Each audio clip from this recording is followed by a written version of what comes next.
Haleluya. Tuhan kita baik, amin. Sampai hari ini kita boleh ada semua karena kebaikan Tuhan. Semua karena anugerahnya, semua karena cintanya yang tidak pernah habis-habisnya bagi setiap kita. Puji nama Tuhan, haleluya. Hari ini saya diberi kesempatan untuk membagikan firman Tuhan. Sepanjang bulan ini kita dibawa untuk mengerti yang namanya disiplin rohani. Katakan kanan kiri saudara, katakan disiplin rohani. Ingatkan di sebelah saudara, katakan disiplin rohani. Haleluya. Saudara, kalau saudara mau kuat secara jasmani, maka saudara juga harus disiplin secara jasmani. Amin. Kalau saudara mau sehat, saudara mau kuat, saudara harus disiplin juga secara jasmani. Contohnya saudara harus berolahraga, saudara harus makan nutrisi yang baik supaya jasmani saudara kuat. Kalau otot saudara mau kuat, saudara harus olahraga. Dan otot yang kuat tidak pernah dibentuk dalam sehari, saudara. Otot saudara yang kuat hanya bisa dibentuk ketika saudara mau disiplin, mau berolahraga, mau disiplin. Tiap hari saudara kerjakan dengan disiplin, saya percaya saudara pasti kuat. Saudara, otot saudara pasti kuat. Demikianlah ketika kita mau kuat juga secara rohani, saudara. Kalau kita mau kuat secara rohani, kita harus juga mendisiplinkan hidup kita supaya kita kuat secara rohani. Gereja kita bersyukur bahwa saudara untuk lebih dalam lagi, untuk saudara bisa kuat secara rohani. Minggu pertama Bapak Gembala sudah mengajar kita bagaimana kalau kita mau kuat secara rohani, kita harus mengerti yang namanya ibadah. Ibadah adalah satu hal yang penting dalam kehidupan rohani kita. Karena Alkitab mencatat bahwa ibadah itu mengandung janji. Latihan badani terbatas gunanya, tetapi latihlah dirimu beribadah, sebab beribadah mengandung janji. Dan ternyata di dalam ibadah ada namanya persembahan. Dan persembahan itu juga adalah bagian dari ibadah. Dan persembahan itu adalah ibadah. Jauh sebelum Taurat ada, jauh sebelum hukum Musa ada, ternyata persembahan itu adalah merupakan ibadah. Kalau kita lihat Kain dan Habel, dia datang kepada Tuhan, dia bawa persembahan. Pada zaman itu belum ada Taurat, saudara. Dan kalau kita melihat Bapa rohani kita Abraham juga memberikan persembahan berupa persembahan di atas mezbah Tuhan. Dan itulah yang dilakukan Abraham karena persembahan itu adalah ibadah. Dan minggu yang kedua saya ulas sedikit saudara supaya kita mengerti bahwa ternyata disiplin rohani itu ada beberapa hal. Yang pertama tadi Bapak Gembala tentang persembahan adalah ibadah. Yang kedua bagaimana kita bisa kuat secara rohani, kita harus mendisiplinkan hidup kita untuk membaca dan merenungkan firman Tuhan. Kanan kiri saudara tanya, sudah baca belum? Sudah rutin baca belum? Saudara, Alkitab mencatat bahwa orang yang merenungkan firman Tuhan itu siang dan malam, dia akan seperti pohon yang ditanam di tepi aliran air. Yang merambatkan akar-akarnya ke tepi batang air, yang tidak pernah kering, yang tidak pernah layu daunnya. Apa saja yang diperbuatnya berhasil. Itulah janji Tuhan bagi setiap saudara yang merenungkan firman Tuhan. Bahkan dikatakan buat Yosua dikasih pesan bahwa renungkanlah Taurat itu siang dan malam. Sebab dengan demikian perjalananmu akan berhasil dan engkau akan beruntung. Kalau berhasil itu usaha manusia. Ketika saudara bekerja keras, saudara teliti, saudara telaten, saudara berjuang pasti berhasil. Tetapi yang namanya beruntung adalah campur tangan Tuhan. Dan janji Allah ketika saudara renungkan itu, maka sesuatu yang namanya beruntung itu berkali-kali Tuhan akan kerjakan atas hidup saudara. Sebab itu yang Tuhan katakan ketika engkau renungkan Taurat itu siang dan malam. Amin. Saudara terus mari renungkan firman Tuhan itu siang dan malam. Itulah kekuatan kita. pelita bagi kaki kita, dan terang bagi jalan kita. Nah, hari ini masuk di part yang ketiga. Bagaimana kita mendisiplin rohani kita. Tidak cukup untuk kita mengerti yang namanya ibadah. Tidak cukup untuk kita mengerti samanya sekedar membaca tanpa merenungkan. Dan poin yang ketiga, bagaimana kita mendisiplinkan hidup rohani kita yang namanya berdoa. Coba tanya lagi kanan kiri saudara, bilang, sudah doa belum? Atau masih doa belum? Ya. Karena begini saudara, banyak orang menganggap doa itu tidak penting. Banyak orang menganggap doa itu tidak penting. Karena kenapa saudara? Perhatikan poin ini. Saya mau katakan, sesuatu yang saudara anggap penting pasti menjadi prioritas dalam hidup saudara. Amin. Uang penting tidak saudara? Kan kita tidak mungkin mau beli bakso bayar pakai daun toh. Karena uang penting maka kita bekerja. Saking pentingnya kita bangun pagi-pagi, melakukan pekerjaan kita, tujuannya untuk kita menghasilkan sesuatu yang namanya uang. Dengan uang itu kita pakai untuk kehidupan kita. Karena kita menganggap bahwa uang itu penting. Kesehatan saudara penting tidak? Tiap minggu saya jalan-jalan ke rumah sakit, saudara. Kalau saudara datang di Wahidin segala jenis sakit penyakit di situ yang mengerikan saudara. Disitulah saya makin mengetahui kesehatan itu penting. Nah seringkali kita anggap begadang itu ya anggap biasa. Ternyata efeknya saudara ketika berlebihan maka saudara akan sakit. Nah dengan itu kita melihat bahwa kita jaga hidup kita. Karena kesehatan itu penting. Nah setelah pertanyaan selanjutnya, kalau semuanya itu penting, doa itu penting tidak saudara? Tanya kanan kiri saudara, bilang penting tidak? Hah? Sangat penting saudara. Begini, kalau kita mengaku kita ini murid Kristus, kalau kita mengaku ini muridnya Yesus, seharusnya kita pasti ikuti apa yang menjadi teladan guru kita, betul enggak? Kita mengaku orang Kristen, kita mengaku murid Yesus, tapi kita tidak pernah mengikuti teladan yang Tuhan beri. Tuhan bilang janganlah jemu-jemu untuk berdoa. Tapi yang ada kenyataannya seringkali kita tahu itu penting, tetapi kita rasa-rasanya tidak mau melakukannya. Karena rasa-rasa dalam hati tidak apa-apa jika tidak berdoa. Pertanyaannya, saudara murid Kristus? Kalau saudara merasa, saudara yakin di hidup saudara mau menjadi pengikut Kristus, kita ikuti teladan apa yang Tuhan Yesus katakan. Kalau Yesus saja masih butuh yang namanya berdoa, siapa kita yang tidak butuh berdoa? Yesus yang adalah anak Allah, raja di atas segala, raja yang bisa mengubah segalanya, yang sakit dia sembuhkan, yang mati Tuhan bangkitkan, masih butuh yang namanya doa. Siapa kita yang tidak mau berdoa? Dia memulai pelayanannya saudara ketika dibaptis. Alkitab mencatat bahwa dia dibaptis dan berdoa. Dan roh Allah turun ke atasnya seperti burung merpati. Dia memulai pelayanannya dengan berdoa. Bahkan di dalam kesibukannya Alkitab mencatat dia menyingkir cari tempat yang sunyi untuk berdoa. Tidak berhenti sampai di situ, bahkan di Taman Getsemani. Sesuatu yang luar biasa membebani hidupnya. Tetapi dia tahu dia butuh kekuatan yang namanya doa. Dia masuk ambil kesempatan untuk berdoa. Siapa kita yang merasa mampu saudara? Tuhan kita masih butuh doa. Apakah kita lebih kuat dari Yesus? Hari ini kita diingatkan, mari kembali berdoa. Sebab Tuhan Allah kita yang baik mengajarkan kita untuk kita mau bertumbuh secara rohani, maka kita harus mendisiplinkan hidup kita di dalam doa.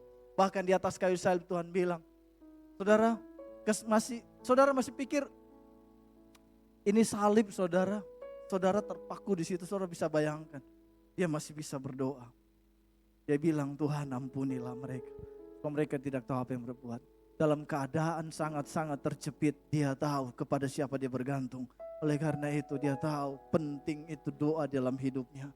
Yesus saja berdoa, siapa kita untuk tidak berdoa? Kalau begitu saudara, apa yang membuat alasan sebagian orang tidak punya kemampuan atau malas untuk mau berdoa? Saya catat saudara begini. Pada akhirnya Kita tahu, kita ngerti bahwa doa itu penting. Kita tahu bahwa doa itu hal yang harus kita kerjakan, tetapi malas, tidak mampu untuk kita mau lakukan secara disiplin. Karena satu hal saudara, bahwa kita tidak mengerti yang namanya esensi doa. Sejauh ini yang kita pahami, doa adalah permintaan kepada Tuhan. Doa adalah daftar kebutuhan kita di hadapan Tuhan. Tuhan, ini saya butuh, ini. Itu yang kita tahu tentang doa, karena ketika itu yang kita jadi pegangan bahwa doa hanyalah sebuah permintaan, maka ketika doa itu tidak jawab yang terjadi, maka kita akan malas untuk berdoa. Tuhan, sekian tahun bisa berdoa, 2 tahun, 3 tahun, belum juga Tuhan jawab. Seringkali hilang harapan. Karena yang kita tahu, berdoa adalah sebatas permintaan. Nah, kita akan lihat apa yang Tuhan Yesus ajarkan. Dia guru kita, dia teladan kita yang mengajarkan kita untuk berdoa. Dalam Matius pasal yang ke-6, ayat yang ke-5 sampai 15. Hal berdoa, saya bacakan buat saudara.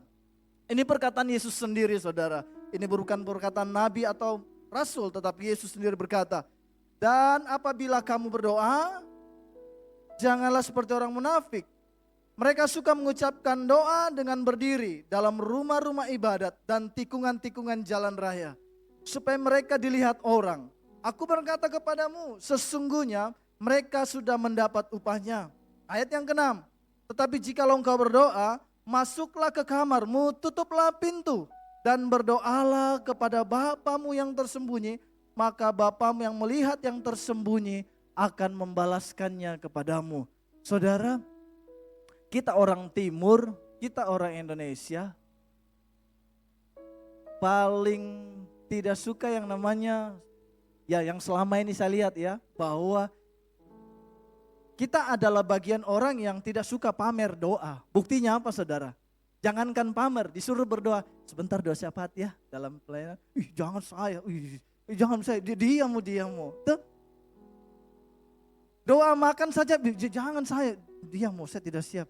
Nah, untuk pamer doa, kita mungkin orang Indonesia enggak sampai segitu saudara. Ya beda kalau yang di Alkitab ahli-ahli Farisi saudara di pinggir-pinggir jalan, di sudut-sudut kota. Nah ada sini yang berdoa di pinggir jalan sambil berdoa, Tuhan, di lampu merah saudara doa. Ada. Ya saya rasa intinya gini, saudara berdoa dengan motivasi yang benar dan kebanyakan kita tidak pernah pamer tentang doa. Akhirnya ayat ini mungkin sebagian kita lolos ya, kita lolos ujian untuk ayat ini, karena kita tidak pernah pamer. Nah sekarang. Tapi poinnya bukan tentang pamernya, tetapi Alkitab bilang jangan munafik. Sesuatu yang saudara doakan, mari berdoa di tempat yang tersembunyi. Bagian kita banyak berdoa mungkin di kamar, berdoa sendiri. Nah itu yang Tuhan mau untuk kita kerjakan. Nah, ayat 5 dan ayat 6 ini sebagian kita sudah lulus ujian saudara. Yang lulus ujian kata amin. Nah kita lanjut di ayat yang ke-6 sampai 7. Dikatakan, lagi pula dalam doamu jangan bertele-tele. Seperti kebiasaan orang yang tidak mengenal Allah. Saudara, kalau saudara bicara sama istri saudara pakai puisi kah? Hai istriku. Kan tidak begitu, karena kita bilang orang yang mengenal kita kalau bicara sama orang yang kita kenal pasti to the point saudara. Tidak pakai ritme, tidak pakai puisi apa segala macam. Nah Tuhan bilang, kalau engkau mengenal aku pasti kau berdoa tidak bertele-tele. Mereka menyangka bahwa banyaknya kata-kata doanya akan dikabulkan. Bukan karena banyak kata-kata, tetapi Tuhan bilang bahwa jangan menyangka bahwa kata-katanya banyak akan dikabulkan. Bukan itu poinnya. Nah poin yang ke-8, nah ini startnya saudara. Ini saya mau bawa saudara lebih jauh lagi tentang doa. Apa dikatakan Yesus begini. Jadi janganlah kamu seperti mereka. Mereka yang tadi yang di atas 2 ayat di atas ya. Tetapi janganlah kamu seperti mereka, karena Bapamu mengetahui apa yang kamu perlukan sebelum apa? Sebelum kamu memintanya. Pertanyaannya gini, kenapa Tuhan sudah tahu tapi disuruh kita berdoa? Betul enggak? Ada enggak pertanyaan dalam hati saudara? Tuhan bilang, sebelum engkau memintanya, aku sudah tahu apa yang kamu minta. Dan aku akan berikan itu kepadamu. Sebelum kamu minta. Tetapi ayat ini Tuhan minta juga supaya Tuhan kita selalu berdoa tanpa jemu-jemu. Jadi poinnya gini saudara, berdoa ternyata bukan persoalan meminta. Karena kalau poinnya hanya meminta, Tuhan sudah tahu apa yang kita minta. Amin. Jadi poinnya gini saudara, ayat selanjutnya, yes. Ayat selanjutnya dikatakan gini, karena itu berdoalah demikian. Kalau di atas tadi Tuhan sudah bilang, saya sudah tahu apa yang kau minta. Sebelum engkau meminta saya sudah tahu. Tetapi Tuhan bilang gini, berdoalah demikian. Dikatakan apa? Bapa kami yang di surga. Saudara, kalau kita anak, kita bisa panggil dia Bapa. Kalau saudara ketemu satpam di luar yang saudara tidak kenal, panggil dia Bapakku. Apa yang dia bilang? Gila-gila mungkin. Tapi karena kita anak, maka kita bisa panggil dia Bapa. Poinnya apa saudara? Ternyata doa itu bukan sekedar permintaan, tetapi doa itu adalah hubungan kita dengan Tuhan. Seperti bapa dan anak. Amin. Doa adalah hubungan persekutuan kita antara bapa dan anak. Nah kalau kita anak, kita bisa panggil dia bapa. Hubungan antara bapa dan anak itu dekat. Kalau hubungan antara manusia dengan Tuhan itu ada gap. Gapnya apa? Tuhan tidak berdosa, kita manusia berdosa. Dia Allah yang luar biasa, manusia terbatas. Tetapi hubungan antara bapa dan anak itu dekat. Karena itu Tuhan mengungkapkan bahwa sebuah doa itu adalah sebuah hubungan antara kau dan saya. Antara bapa dan anak adalah satu pribadi yang ingin dekat. Kenapa saudara? Karena Tuhan itu pada prinsipnya itu menciptakan kita untuk membangun relasi. Relasi itu sempat rusak karena dosa. Tetapi karena cintanya, kasihnya, inisiatifnya, dia mau hubungkan kembali itu ke relasi yang rusak saudara. Karena satu prinsipnya, dia ingin kita itu berelasi dengan dia. Makanya kalau kita datang berdoa, bukan sekudang permintaan yang kita beri sama Tuhan, tetapi cari wajahnya, cari pribadinya, cari hadiratnya. Maka itu yang berkenan di hati Tuhan. Karena Tuhan sudah tahu apa yang kau minta. Bahkan Alkitab mencatat dia menyediakannya lebih dari apa yang kau perlukan. Itu Tuhan kita. Makanya doa kita perlu bangun kembali dengan dasar karena saya mau berkomunikasi dengan Tuhan, saya mau berelasi dengan Tuhan. Yang percaya katakan amin. Itulah Tuhan kita saudara. Bisa saja dia beri langsung saudara. Bisa enggak saudara? Saudara minta sesuatu langsung dia kasih, bisa. Kenapa tidak? Tapi dia tahu ketika engkau dikasih apakah putus relasimu dengan dia atau tidak. Apakah kau makin mencintai Tuhan atau tidak. Dia tidak mau itu. Karena itu dia mau hubunganmu dengan Tuhan itu terus tersambung. Itulah doa. Kita akan lihat satu tokoh di dalam Alkitab. Kenapa Daud itu begitu spesial di mata Tuhan.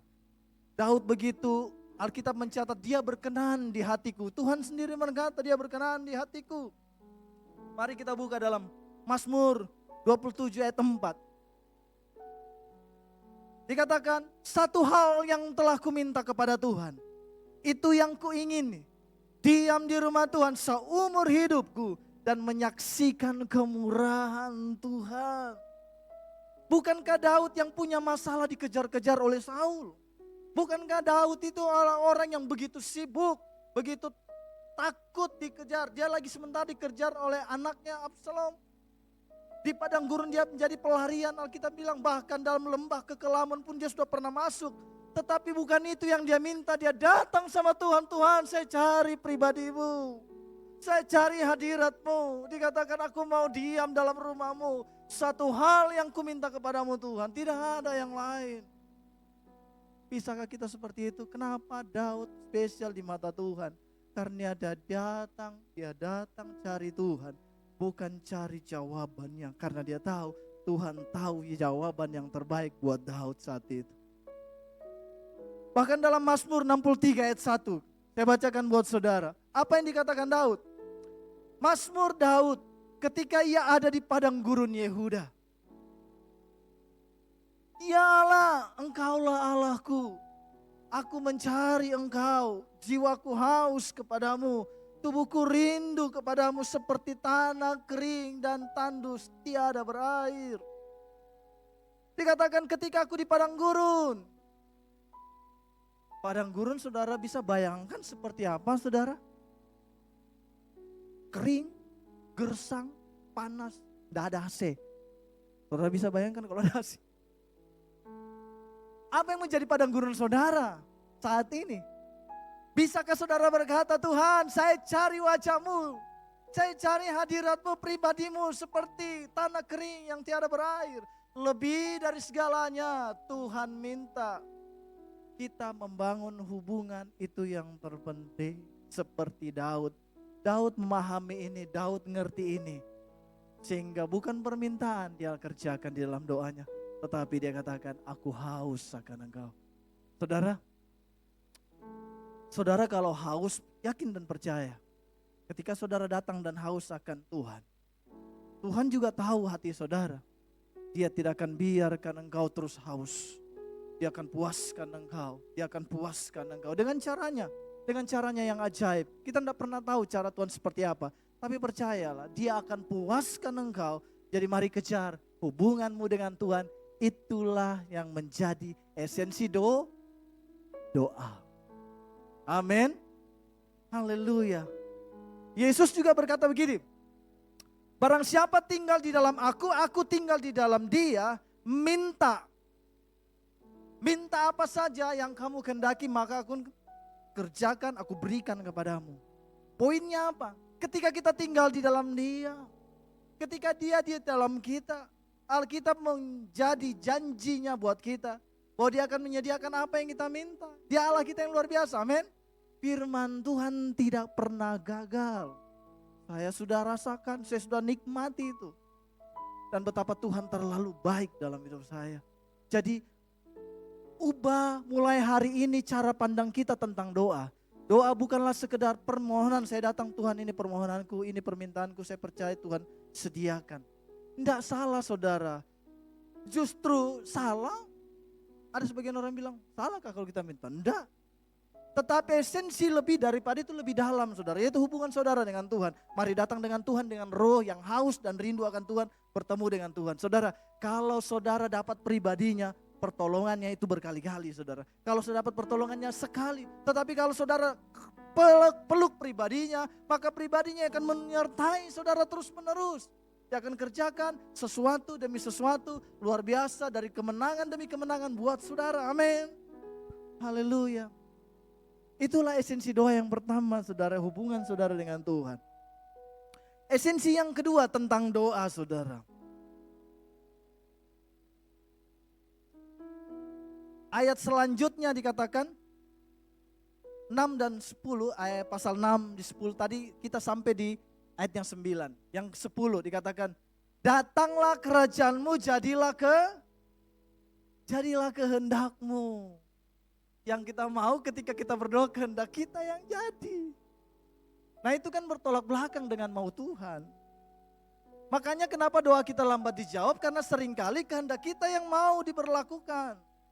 Tapi Tuhan ajar, Yesus ajar kepada kita, bahwa katakan, datanglah kerajaanmu, jadilah kehendakmu di bumi seperti di surga. Seringkali saudara, di dalam doa Tuhan mau mengubah karakter kita yang salah di hadapan Tuhan. Tahu cerita tentang Hana dan Penina? Cerita sekolah minggu saudara, Hana dan Penina. Dikatakan Hana ini tiap tahun dia datang ke bait Allah untuk mempersembahkan korban kepada Tuhan.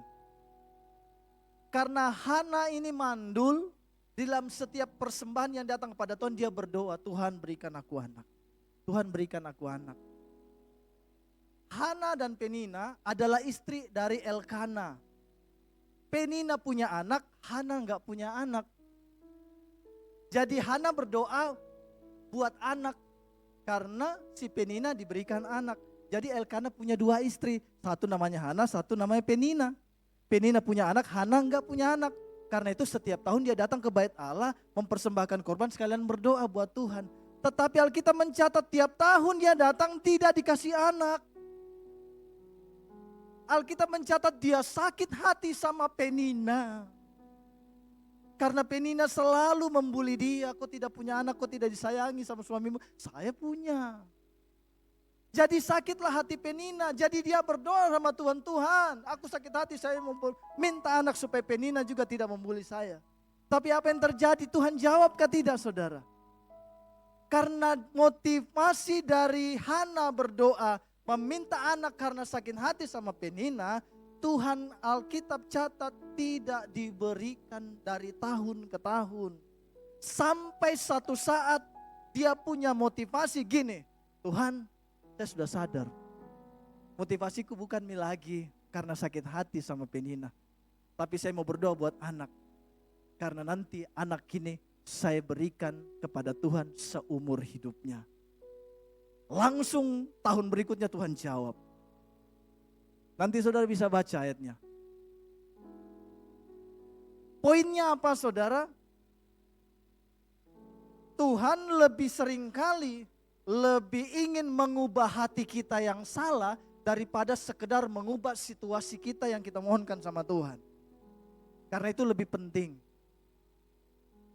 Karena kalau kita meminta sesuatu dan hati kita tidak siap menerima, maka itu akan menjadi bumerang buat kita jauh daripada Tuhan. Kalau Penina meminta anak sama Tuhan dengan dasar karena sakit hati, bisa Tuhan kasih, tetapi Tuhan lebih ngasih, lebih berpikir bahwa tidak.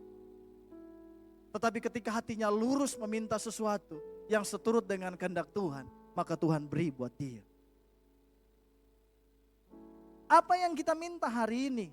Apa yang kita rindukan hari ini? Percayalah bahwa ketika kita datang sama Tuhan, bukan sekedar tangannya yang kita cari, pribadinya yang kita temukan sama kita, hidup kita.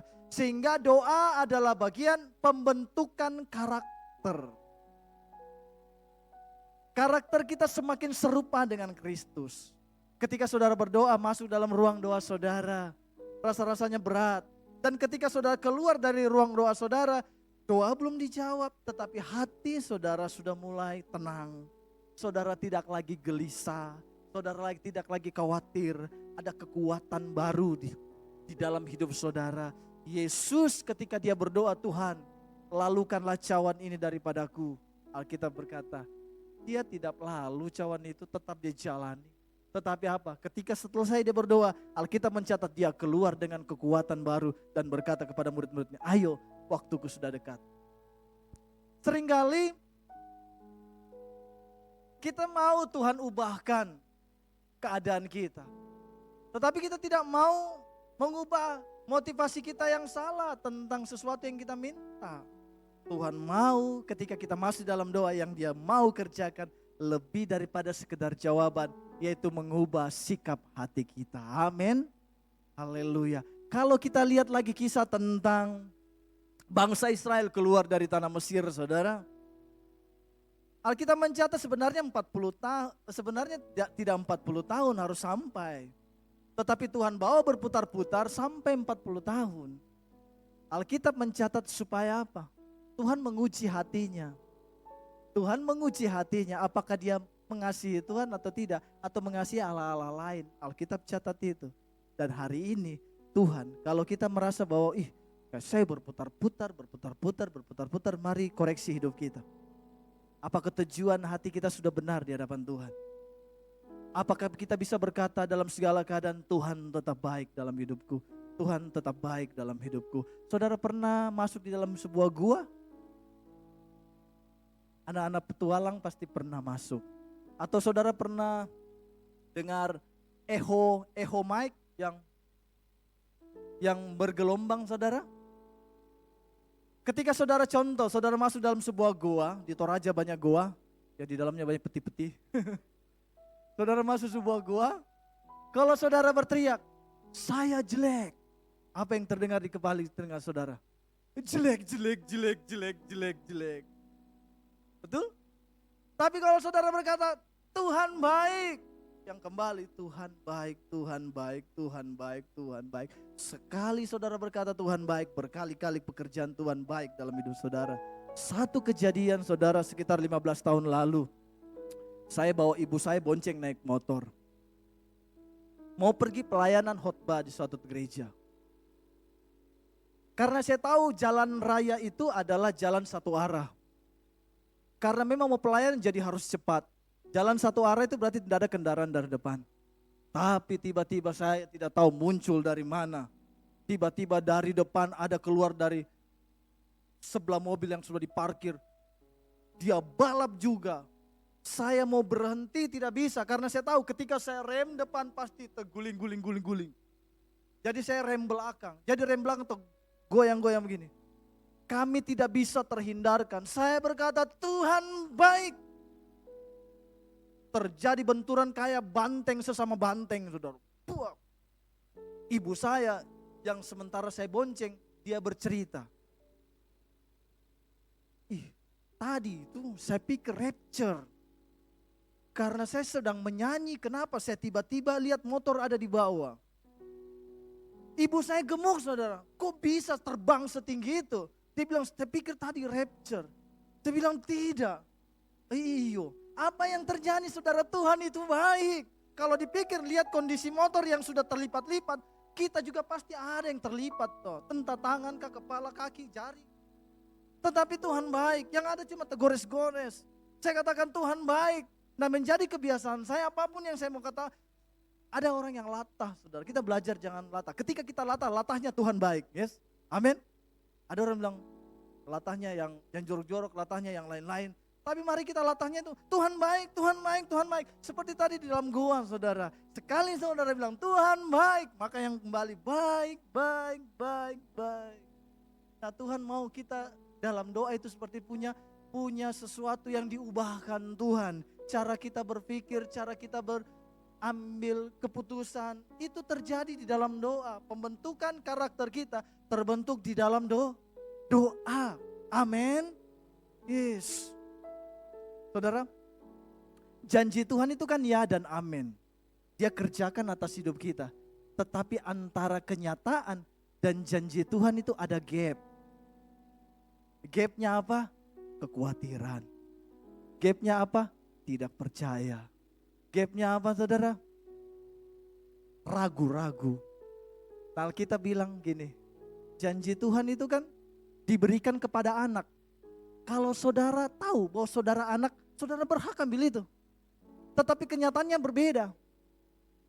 Bisakah saudara bilang begini, aku tidak membesarkan keadaanku, kesusahanku, kemiskinanku, yang kubesarkan Tuhan dalam hidupku.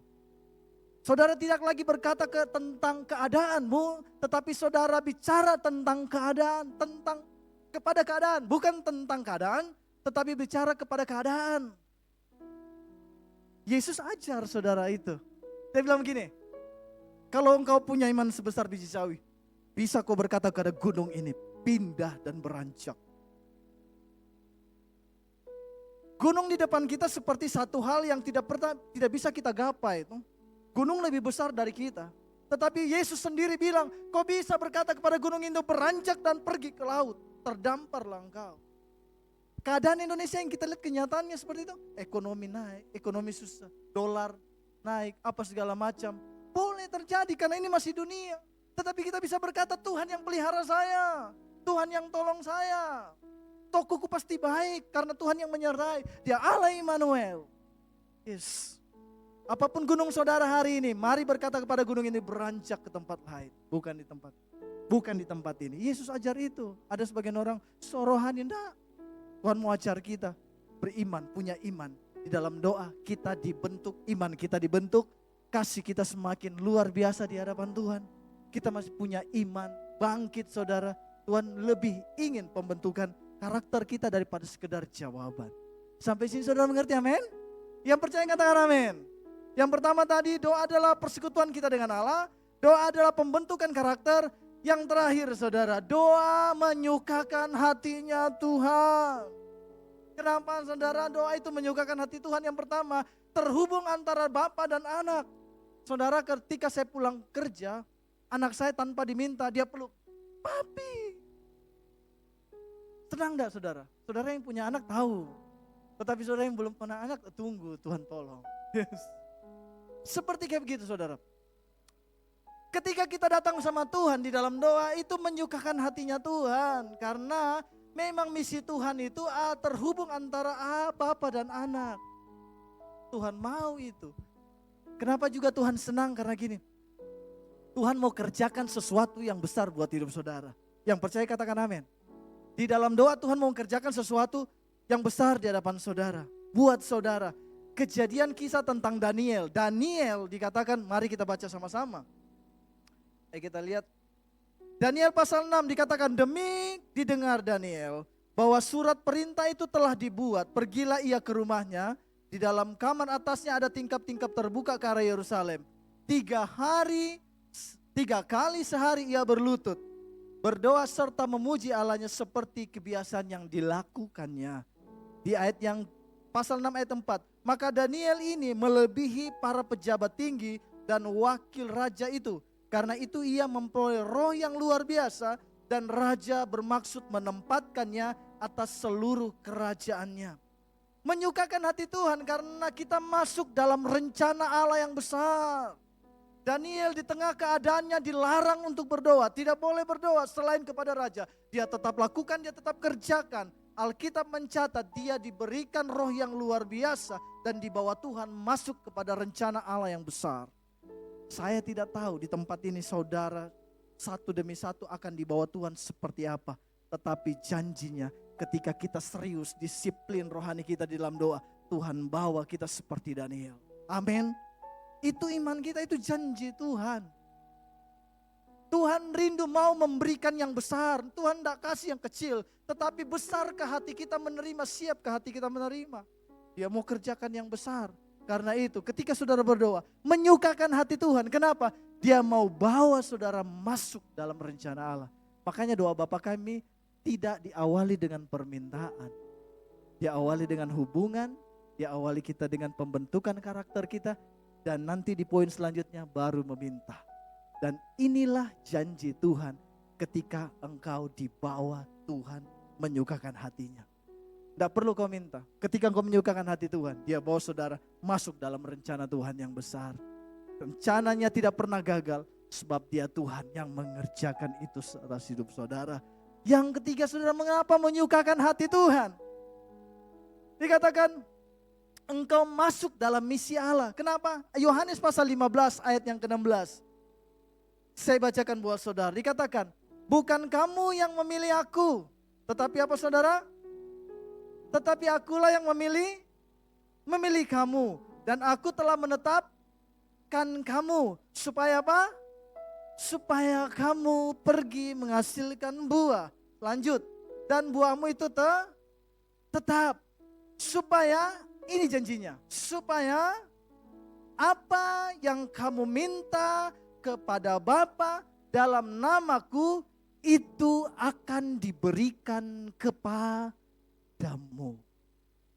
Jangan-jangan saudara, doa saudara hari ini belum dijawab karena tombol ini belum dikerjakan. Tuhan rindukan buah. Tuhan rindukan buah. Dia bilang, pergilah jadikan semua bangsa muridku. Pergilah menghasilkan buah. Saudara mungkin berkata dalam hati, saya sudah berbuah Mi. Saya 10 tahun Mi di dalam pelayanan. Lama maka sudah berbuah Mika. Sampai hari ini saya berbuah Ji. Tapi Tuhan tidak berhenti sampai situ sekedar berbuah. Dikatakan harus buahmu itu tetap. Yang dulu saudara saat teduh bangun. Yang dulu saudara cinta mula-mula saudara bangun. Nah Tuhan bilang begini, ku kerjakan lagi Mi yang itu. Saya mau buahmu itu tetap, buahmu itu tetap. Supaya apa? Supaya apa yang kamu minta itu akan kuberikan kepadamu. Jangan-jangan tombolnya Tuhan seperti roket yang sudah siap diluncurkan. Berkatnya itu luar biasa. Seperti roket yang siap menerpa saudara. Tetapi tombol ini Tuhan bilang, kembali, lakukan lagi. lakukan lagi, berbuah di dalam pengenalanmu akan Tuhan. Saudara mungkin berkata, saya dulu 2 tahun lalu kalau bilang saat teduh tidak pernah ke bolong-bolong. Tidak pernah ke bolong-bolong. Tuhan tunggu itu lagi saudara. Karena dia bilang, buahmu tetap. Jadi diingatkan hari ini, mari kita kembali lagi.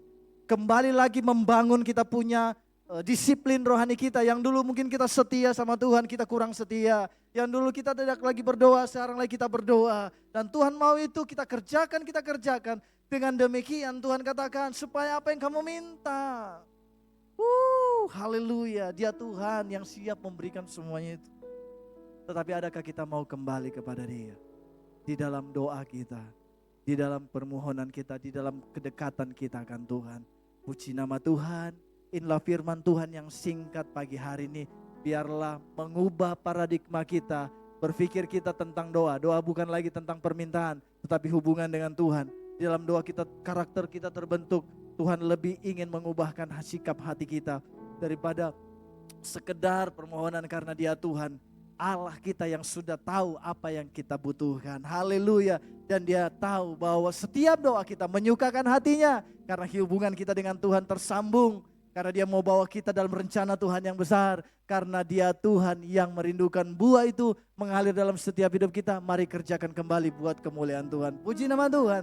Haleluya. Mari sama-sama kita tunduk kepala, kita berdoa.